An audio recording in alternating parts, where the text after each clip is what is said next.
ಅಲ್ಪಸಂಖ್ಯಾತರಿಗೆ ಗುತ್ತಿಗೆಯಲ್ಲಿ ಮೀಸಲು ಬಗ್ಗೆ ಬಿಜೆಪಿ ಆಕ್ಷೇಪವನ್ನ ವ್ಯಕ್ತಪಡಿಸಿದೆ. ಬಿಜೆಪಿ 10% ಮೀಸಲು ಯಾರಿಗೆ ಕೊಟ್ರು, ಅದು ಒಂದೇ ಸಮುದಾಯವಲ್ಲ ಎಂದು ಕಾರ್ಮಿಕ ಸಚಿವ ಸಂತೋಷ್ ಲಾಡ್ ತಿರುಗೇಟು ಕೊಟ್ಟರು. ಶಿವಮೊಗ್ಗದಲ್ಲಿ ಮಾತನಾಡಿದ ಅವರು, ಕಾರ್ಮಿಕರ ಕಿಟ್ನಲ್ಲಿ ಅವ್ಯವಹಾರವಾಗಿದೆ ಎಂಬ ಆರೋಪಕ್ಕೆ ಬಿಜೆಪಿ ಸಾಕ್ಷಿ ಕೊಡಲಿ ಎಂದರು.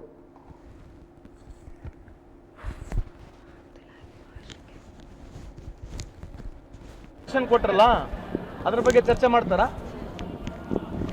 ಕೇಂದ್ರ ಸರ್ಕಾರದಲ್ಲಿ 10% ಕ್ರಿಮಿ ಲೇಯರ್ ರಿಸರ್ವೇಷನ್ ಕೊಟ್ಟರು, ಇದ್ರ ಬಗ್ಗೆ ಚರ್ಚೆ ಮಾಡ್ತಾರಾ? ರಿಸರ್ವೇಷನ್ ಅವರು ಕೊಟ್ಟಿಲ್ವಾ? ರಿಸರ್ವೇಷನ್ ಅವರು ರಿಸರ್ವೇಷನ್ ಕೊಡಕ್ಕೆ ಎಲ್ಲರಿಗೆ ಬಸವಣ್ಣ ಹೇಳಿದಾರಲ್ಲ, ಎಲ್ಲರಿಗೆ ಸಮಬಾಳು, ಎಲ್ಲರಿಗೆ ಸಮಪಾಲು. ಮತ್ತೆ ಅವ್ರು ಕೊಟ್ಟಿರ್ತಕ್ಕಂಥ ಯಾವ ಸಮುದಾಯ ಕೊಟ್ಟಿದ್ರು? ಅವರು 10% ಕ್ರಿಮಿ ಲೇಯರ್ ಕೊಟ್ರಲ್ಲ, ಯಾರಿಗೆ ಕೊಟ್ಟಿರೋದು? ಅದು ಯಾವ ಸಮುದಾಯ ಬರುತ್ತೆ? ಅದ್ರಾಗೆ 10% ಕ್ರಿಮಿ ಲೇಯರ್ ಅಂತ ಬಂದಾಗ ಯಾವ ಸಮುದಾಯ ಬರ್ತದೆ? ನೀವು ಚರ್ಚೆ ಮಾಡ್ಬೇಕಲ್ಲ, ಇದನ್ನು ಕೇಳ್ಬೇಕಲ್ಲ. ಕೇಳಿ ನೋಡಿ ಅವ್ರಿಗೆ.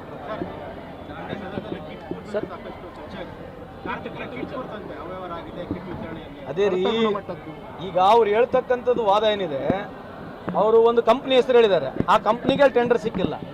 ಅವ್ರು ಕೇಳಿರ್ತಕ್ಕಂಥ ಪ್ರಶ್ನೆ ಬೇರೆ ಇದೆ ಅಲ್ವಾ? ಕೇಳಿರ್ತಕ್ಕಂಥ ಪ್ರಶ್ನೆ ಬಿಟ್ಬಿಟ್ಟು ಅಲ್ಲಿ ಬಂದು ಯಾವುದೋ ಆರೋಪ ಮಾಡೋದ್ರಿಂದ ಟೆಂಡರ್ ಆಗಿ 1 ವರ್ಷ ಆಗಿದೆ. ನಾವು ಹೇಳಿದ್ವಿ ನಿಮ್ಮ ಹತ್ರ ಏನನ್ನ ದಾಖಲೆ ತಿಳಿದ್ರೆ ಕೊಡ್ರಿ, ಚೆಕ್ ಮಾಡಿ ವೆರಿಫೈ ಮಾಡ್ತೀವಿ ಅಂತ ಹೇಳಿದ್ವಿ ಅವ್ರಿಗೆ. ಅದೇ ದಾಖಲಾತಿ ಕೊಡ್ಬೇಕಲ್ರಿ, ದಾಖಲಾತಿ ಕೊಡ್ಬೇಕು ತಾನೆ.